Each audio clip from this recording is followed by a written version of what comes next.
Bonjour à tous. On est constamment en train de courir après le bonheur, pas vrai? C'est un peu la quête de toute une vie. Mais et si la carte au trésor n'indiquait pas une destination lointaine, mais pointait simplement vers les détails de notre quotidien? C'est exactement ce qu'on va explorer ensemble aujourd'hui. D'ailleurs, si ce genre de décryptage vous intéresse, la meilleure chose à faire, c'est de nous suivre pour ne rien rater. Posez-vous la question, sincèrement. Une joie authentique, pure. Ça a l'air simple comme ça, mais vous allez voir, la réponse est souvent bien plus compliquée qu'on ne le pense. Oui, parce qu'on ne parle pas ici du jackpot qui change une vie, de l'euphorie des grands événements. Non, non. On parle de cette autre joie, celle qui est plus discrète, presque silencieuse, celle qui se cache dans une simple tasse de café le matin ou un rayon de soleil qui traverse la pièce. Et c'est justement celle-là qu'on a une fâcheuse tendance à oublier. Alors la grande question, c'est ça. Si cette joie est partout autour de nous, si elle est si accessible, pourquoi est-ce qu'on a l'impression qu'elle nous file constamment entre les doigts? Eh bien, les histoires qui vont suivre sont assez éclairantes. En fait, on tombe tous un peu dans ce piège.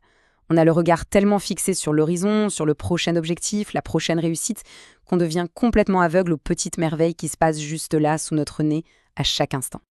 Et pour illustrer ça, notre première histoire est un exemple incroyable de la façon dont on peut, littéralement, retrouver la lumière, même dans les ténèbres les plus profonds. Essayez d'imaginer ça, ce vide immense, cette déconnexion totale du monde, où même les choses les plus simples n'ont plus aucune saveur. C'est une sorte de grisaille de l'âme, un état que, malheureusement, beaucoup de gens connaissent. Et c'est là que ça devient fascinant.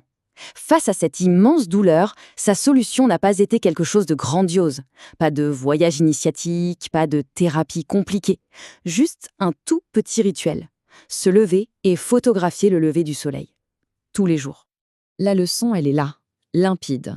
En se forçant à être pleinement présente pour ce seul et unique moment de beauté, elle a réappris petit à petit à être présente dans sa propre vie.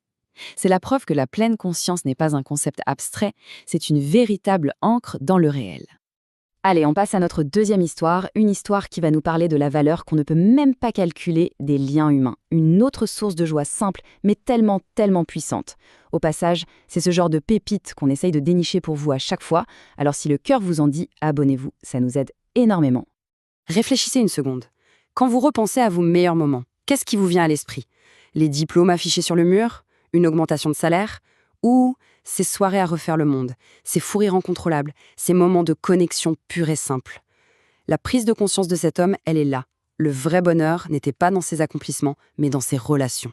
Et attention, ce n'est pas juste une belle idée poétique, c'est prouvé. Des études menées sur des décennies montrent que le prédicteur numéro 1 du bonheur et de la santé sur le long terme, c'est la qualité de nos amitiés. Le numéro 1, bien avant l'argent, la carrière ou la célébrité. C'est énorme. Mais alors, si ces liens sont si précieux, qu'est-ce qui peut bien venir les saboter? Eh bien souvent, l'ennemi le plus redoutable, il vient de l'intérieur. L'histoire suivante est une mise en garde. Une mise en garde contre un piège très courant, la quête de la perfection. Voilà une histoire de regret, une histoire qui fait un peu mal. Cet homme était à la poursuite d'un fantasme, d'une image idéale de la relation parfaite. Et pendant qu'il courait après cette illusion, il est passé complètement à côté de la beauté réelle, authentique, même si imparfaite, de la personne qui était juste là, avec lui. Et le déclic, il est là. D'un côté, la poursuite de la perfection mène à une insatisfaction sans fin où on voit que les défauts. De l'autre, accepter l'imperfection, c'est ce qui permet une connexion authentique. La vraie clé, ce n'est pas de trouver la personne parfaite, c'est d'apprendre à aimer une personne réelle, avec toutes ses magnifiques imperfections. Bon, toutes ces histoires, toutes ces leçons, c'est super intéressant, mais concrètement, on fait comment? Comment on applique ça dans nos vies bien remplies? Alors on passe de la théorie à la pratique. Voici une petite boîte à outils pour cultiver cette fameuse joie simple au quotidien. Tout ce qu'on voit ici est directement inspiré par les histoires qu'on vient de voir. Voyez ça non pas comme une liste de corvées, mais comme différentes portes d'entrée. Chacune mène à une vie un peu plus riche en moments de joie. Prenons la pleine conscience, par exemple. Ça peut faire un peu peur, mais c'est d'une simplicité désarmante. Vous prenez une tasse de thé. Pas de téléphone, pas de télé, juste vous et votre tasse. Vous ressentez la chaleur, vous sentez l'odeur, vous savourez le goût.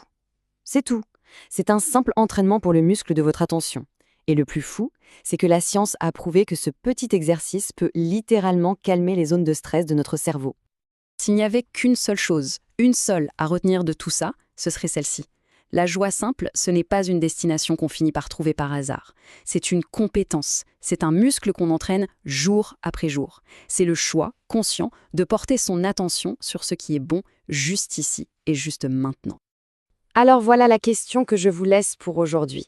Quelle est la petite chose, toute simple, que vous allez choisir d'apprécier pleinement aujourd'hui? Le goût de votre café? Une chanson à la radio? Une conversation? Le choix vous appartient. L'important, c'est de choisir. Merci d'avoir été là et on se retrouve très vite pour un nouveau décryptage.